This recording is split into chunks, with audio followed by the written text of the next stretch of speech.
Assalamualaikum warahmatullahi wabarakatuh. Pertama sekali saya ingin ucapkanlah terima kasih kepada Cikgu Fiza, Guru Prasekolah kerana sudi untuk ditemu bual bersama kami, iaitu saya perkenalkan diri saya Nur Syahida Tasha binti Muhammad Azli bersama rakan saya Nur Afina Syafira. Kami pelajar pendidikan awal kanak-kanak daripada Institut Sorry. Pendidik Guru kampus Temenggung Ibrahim, di mana kami perlu menembual guru prasekolah lah untuk mengenai berhubung kait faktor-faktor kepelbagaian sosial budaya dan implikasinya terhadap komuniti sekolah serta pendidikan. Jadi di sini saya ingin menembual cikgu untuk cikgu memberi sedikit pencerahan ataupun penerangan mengenai apakah faktor-faktor kepelbagaian sosial budaya ini dan juga apakah impak ataupun implikasinya terhadap komuniti sekolah serta pendidik. Jadi saya ingin menjemput cikgu untuk memberi sedikit penerangan sebelum kami memberi soalan kami lah tentang faktor-faktor dan kepelbagaian sosial budaya serta implikasinya. Assalamualaikum warahmatullahi wabarakatuh. Saya Nur Hafiza binti Kamaluddin, guru prasekolah Cemerlang SK LKTP Seni. Saya telah berkhidmat selama 5 tahun, setahun ke-5. Okey, untuk sosial budaya dalam komuniti sekolah, betul? Betul. Okey, pendapat saya tentang sosial budaya dalam komuniti sekolah, bila kita bercakap tentang sosial budaya ni, dia tentulah berkaitan dengan perpaduan, kepelbagaian masyarakat, kepelbagaian bangsa dalam sistem masyarakat kita lah. Okey, kalau dalam sekolah atau sistem pendidikan sendiri, sosial budaya kalau dari segi impaknya sudah pasti dari segi hubungan antara pelbagai kaum itu sendiri, antara kepelbagaian murid, kepelbagaian guru, kepelbagaian warga sekolah. Saya ada satu soalan untuk cikgu. Bagaimanakah guru dapat memastikan kepelbagaian sosio budaya pelajar dapat memberi manfaat kepada proses pembelajaran pelajar? Sosial budaya kan tadi kita dah cakap tentang kepelbagaian kan. Okey, jadi pada saya latar belakang murid tu pun dalam keluarga dia tu pun memberi impak jugalah sebabnya ada murid yang dia datang daripada pelbagai kaum. Jadi latar belakang keluarga dia berbeza dengan kaum yang lain. Selain tu lokaliti pun mainkan peranan juga dalam perkembangan sosial budaya ni sebabnya ada kawasan yang dia hanya mempunyai satu bangsa sahaja. Maksudnya dia tak ada percampuran lah antara bangsa tu kan. Kalau ada kawasan yang dia ada percampuran pelbagai bangsa tu, bagi saya yang itu lebih mudah lah untuk kita terapkan sosio budaya dalam kalangan murid. Tapi kalau untuk memberi manfaat pada proses pembelajaran ni, bagi saya dia akan memudahkan lah kalau untuk guru menyediakan persekitaran pembelajaran yang sesuai untuk murid. Sebab kita sebagai guru, kita kena memahami kan keperluan murid untuk murid terima sesi pembelajaran dengan baik. Baik. Okey cikgu, terima kasih. Bila cikgu daripada apa penjelasan cikgu tadi, saya ingin ajukan soalan lah. Jadi berdasarkan penerangan cikgu sebentar tadi, jadi apakah cabaran yang cikgu hadapi untuk cikgu mainkan peranan yang penting dan juga berkesan dalam membawa mobiliti sosial tu kepada masyarakat setempat juga? Kalau cerita tentang cabaran sebagai seorang guru ni memang sangat besar lah secara amnya. Terlebih-lebih lagi kalau kita berhadapan dengan pelajar murid yang terdiri daripada pelbagai latar belakang yang berbeza lah. Jadi sebagai guru, saya rasa semua guru perlu melengkapkan diri dengan ilmu lah, ilmu tentang kebudayaan, tentang kepelbagaian kaum lain lah, tapi terutamanya tentang budaya dan adat resam budaya kaum lain, supaya guru sendiri boleh sampaikan maklumat yang tepat pada murid. Sebagai contoh, macam kalau saya boleh selitkan sikit, contoh macam saya sendiri, walaupun saya ajar murid saya 100% adalah bangsa Melayu, tapi kita juga ajar tentang kaum lain bila tibanya musim perayaan. Contohnya perayaan Tahun Baru Cina, perayaan Hari Deepavali, Hari Taipusam.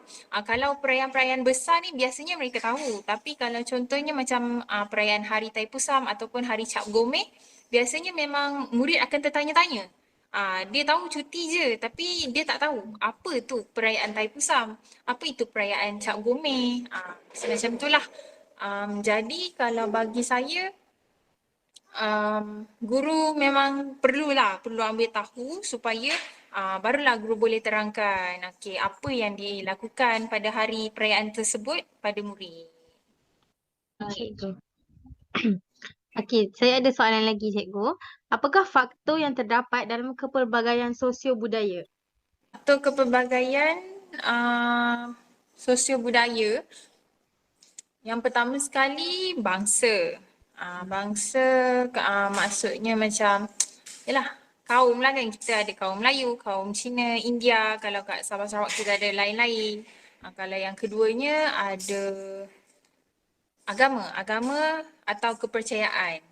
Agama kepercayaan ni kita sedia maklumlah, dia tentang kepercayaan sesuatu kaum. Contohnya kalau kita orang Melayu, kita kebanyakannya beragama Islam kan. Kalau macam kaum Cina tu agamanya kebanyakannya Buddha kan. Kalau yang selebihnya faktor sosiologinya tentang adat resam. Adat resam sebuah kaum. Contohnya kaum-kaum tertentu mestilah ada dia punya adat resam dia kan. Adat resam contohnya kalau macam kaum Cina. Kita tak nak ambil kaum Melayu je kan, sebab kita sendiri pun kaum Melayu, so kita tahulah kan. So kalau macam kaum Cina, kalau kita tengok pada perayaan Tahun Baru Cina, kenapa dia mainkan mercun ataupun bunga api? Kenapa dia memakai pakaian yang berwarna merah? Kenapa dia makan isang? Apa tandanya isang tu kan? Jadi itu bagi saya itu adalah adat resam bagi kaum dia kan, kaum-kaum tertentu. Jadi kalau macam guru tu lah kena ada pengetahuan lah sikit sebanyak tentang adat resam dan kepercayaan kaum lain untuk kita sampaikan pada murid lah. Okey, Cikgu. Terima kasih.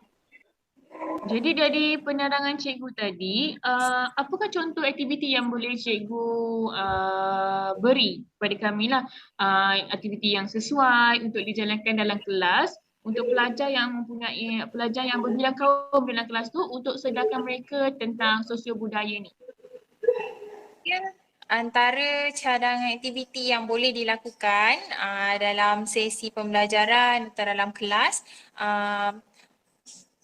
kalau macam ada murid yang pelbagai kaum, sebenarnya dia akan lagi mudah. Akan lagi mudah untuk murid tu belajar tentang sosio budaya. Sebabnya dia boleh rasa real life experience tau. Sebab dia ada kawan yang berlainan bangsa. Kat situ pun sendiri sebenarnya dah berlaku sesi pembelajaran. Kan? Sebabnya dia tahu dia kat rumah keluarga dia satu kaum yang sama, tapi kat sekolah dia jumpa kawan daripada kaum yang berbeza kan. Tapi kalau macam cadangan aktiviti, kalau murid tu sendiri pelbagai kaum, kita boleh buat macam sesi interview dengan antara rakan dengan rakan lah. Maksudnya macam murid sendiri kan, macam murid prasekolah.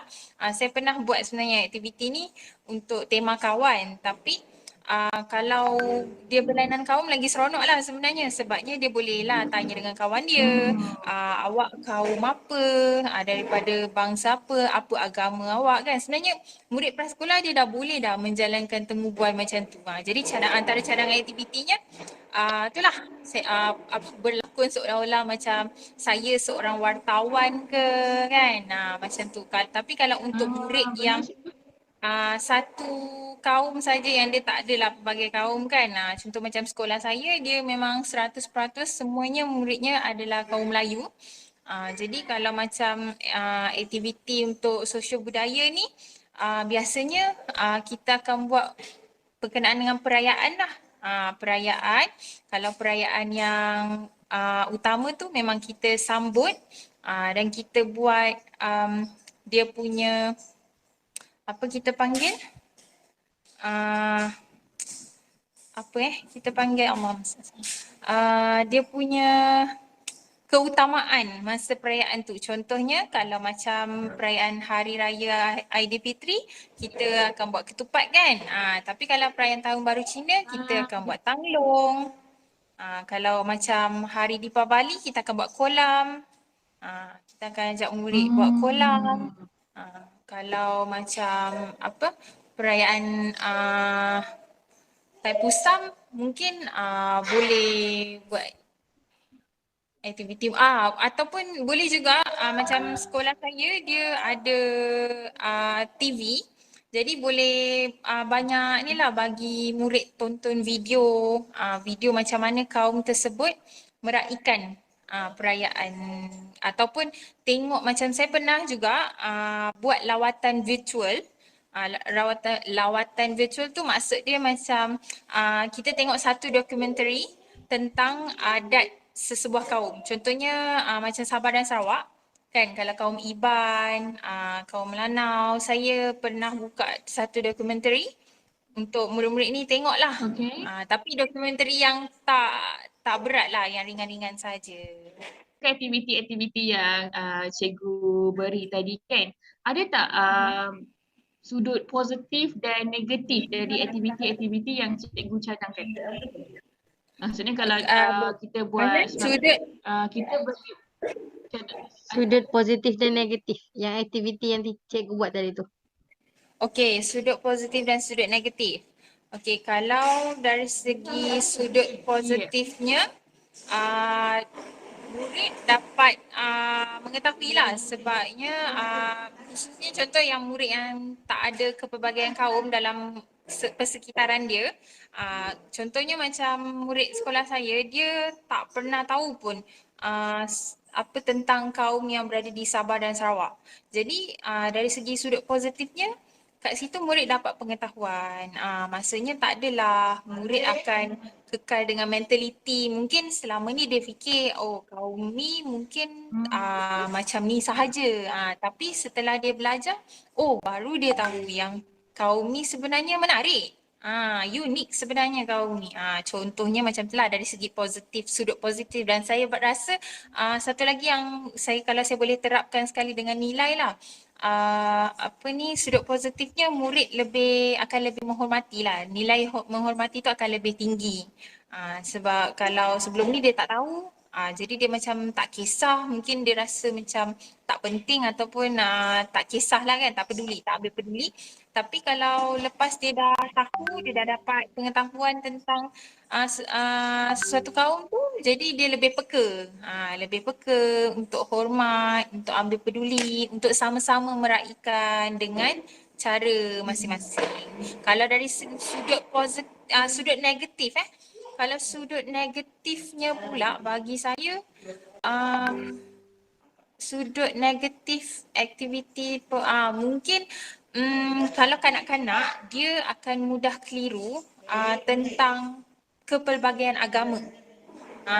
Kalau macam saya ajar tentang perayaan kaum lain, sebab macam Taipusam, hari Taipusam lah saya ambil contoh hari Taipusam kan, pada hari tersebut masyarakat India ada buat yang saya pun takut tersalah lah sebab ni, tapi harapnya penerangan saya ni okey lah.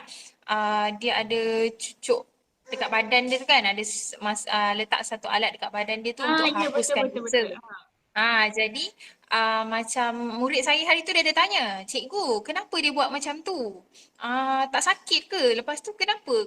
Kalau dia buat macam tu betul ke dosa dia boleh hilang? Dia cakap macam tu. Jadi kat situ guru sendiri kena betul-betul lah jawab kan supaya Faham? murid kita tu tak dia tak apa kata orang tak keliru Salah dan faham. jangan sampai salah faham, lepas tu nanti dia fikir kan semua agama sama macam tu ke kan, takut balik rumah dia pergi cocok pula ke kan. Risau juga. Jadi kena kat situ lah dari sudut negatifnya tu, bagi saya kesulitan untuk memberi penerangan tentang kepelbagaian agama bagi saya. Okey, baik cikgu. Penerangan cikgu yang amat jelas, lengkap dan memenuhi apa kehendak kami untuk menyelesaikan tugasan kami lah. Jadi saya rasa temu kita selesai di sini dan saya mengucapkan ribuan jutaan terima kasih kepada cikgu sudi melapangkan masa bersama kami untuk ditemu bual pada hari ini. Sama-sama. Terima kasih juga sudi sudi untuk ni lah apa kata orang bertanya pendapat saya yang masih setahun jagung lagi ni.